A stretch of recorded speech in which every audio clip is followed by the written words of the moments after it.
Hello friends, আমি সুমি রান্নাঘরে আপনাদের সবাইকে স্বাগত জানাচ্ছি। আশা করি আপনারা সবাই খুব ভালো আছেন, সুস্থ আছেন। চলুন আজকে আমরা বানিয়ে নিই খুব হেলদি আর চটপটা জামের শরবত। এটা বানানোর জন্য এখানে আমি নিয়ে নিয়েছি 250 গ্রাম জাম, আর সেগুলোকে জল দিয়ে খুব ভালোভাবে ধুয়ে একটা পরিষ্কার কাপড় দিয়ে মুছে নিয়েছি। এবারে আমি একটা ছুরির সাহায্যে প্রত্যেকটা জামের বীজটা বাদ দিয়ে পাল্পটাকে আলাদা করে নিচ্ছি। জামের বীজগুলোকে আপনারা ফেলে না দিয়ে ভালোভাবে রোদে শুকিয়ে পাউডার বানিয়ে একটা এয়ারটাইট কন্টেনারে ভরে রেখে দেবেন। এই জামের বীজে থাকে অ্যান্টি ডায়াবেটিক প্রপার্টি, তাছাড়াও এটা আমাদের স্কিন, হার্ট আর ডাইজেস্টিভ হেলথের জন্য খুবই ভালো। দেখুন, আমি প্রত্যেকটা জামের পাল্প আলাদা করে নিয়ে একটা প্লেটের মধ্যে কালেক্ট করে নিয়েছি। এবার এগুলোকে একটা বোলের মধ্যে ট্রান্সফার করে একটা ক্লিং র্যাপ দিয়ে কভার করে ফ্রিজারে 2 ঘন্টার জন্য রেখে দিচ্ছি। এইভাবে ফ্রিজারে রেখে দিলে জামের শরবতের টেক্সচারটা সিল্কি স্মুথ হয়, আর জামের যে একটা কষা স্বাদ থাকে সেটাও অনেকটা চলে যায়। দেখুন, 2 ঘন্টা ফ্রিজারে রাখার পরে জামগুলো জমে গিয়ে এর টেক্সচারটা এরকম হয়ে গেছে। আপনারা এইভাবে একবার জামের শরবত বানিয়ে দেখুন, শরবতের টেক্সচারটা পুরো স্মুথ হবে। এবারে এগুলোকে আমি একটা গ্রাইন্ডিং জারের মধ্যে নিয়ে নিচ্ছি। আমার আজকের রেসিপিটি যদি আপনাদের ভালো লাগে, আপনারা নিশ্চয়ই লাইক করবেন। আপনাদের লাইক আমাকে মোটিভেট করে আরো বেশি ভিডিও বানানোর জন্য। এবারে এর মধ্যে আমি অল্প ফিল্টারের জল অ্যাড করে গ্রাইন্ড করে এগুলোর একটা স্মুথ পেস্ট বানিয়ে নিচ্ছি।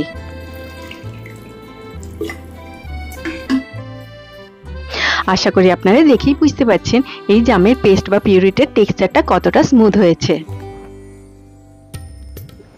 জামে থাকে জ্যাম্বোলিন, যেটা আমাদের ব্লাড সুগার লেভেলকে কন্ট্রোল করে ডায়াবেটিসকে কন্ট্রোলে রাখতে সাহায্য করে।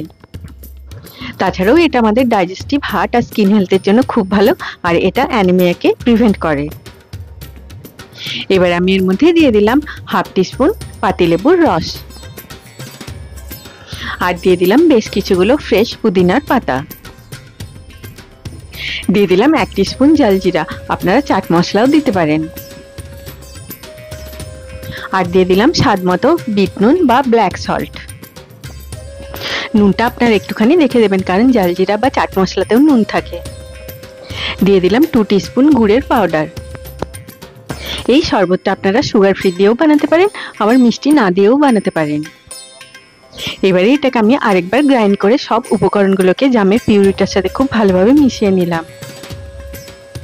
এবারে আসুন আমরা এই জামের শরবতটাকে সার্ভ করে নিই। প্রথমে আমি একটা মাগের মধ্যে দিয়ে দিলাম 2টো আইস কিউবস। এবারে শরবতটা দিয়ে মাগটা ভরে দিলাম। আপনারা আমার চ্যানেলটিকে সাবস্ক্রাইব করতে ভুলবেন না, আর পাশে থাকা বেল আইকনটি নিশ্চয়ই প্রেস করে দেবেন, তাহলে আমি যখনই নতুন কোনো ভিডিও আপলোড করব তার নোটিফিকেশন ঠিক আপনার কাছে পৌঁছে যাবে। জাম বা জামুন বা জাভা প্লামের হেলথ বেনিফিটস বলে শেষ করা যাবে না, তাই এটা খাওয়া ছোট বড় সবার জন্য খুবই ভালো। দেখুন, এটা দেখতে যতটা সুন্দর হয়েছে, খেতে তার থেকেও বেশি সুন্দর আর খুব হেলদি। সবাই খুব ভালো থাকবেন। আবার আপনাদের সাথে আমার দেখা হবে আমার নেক্সট ভিডিওতে। Take care.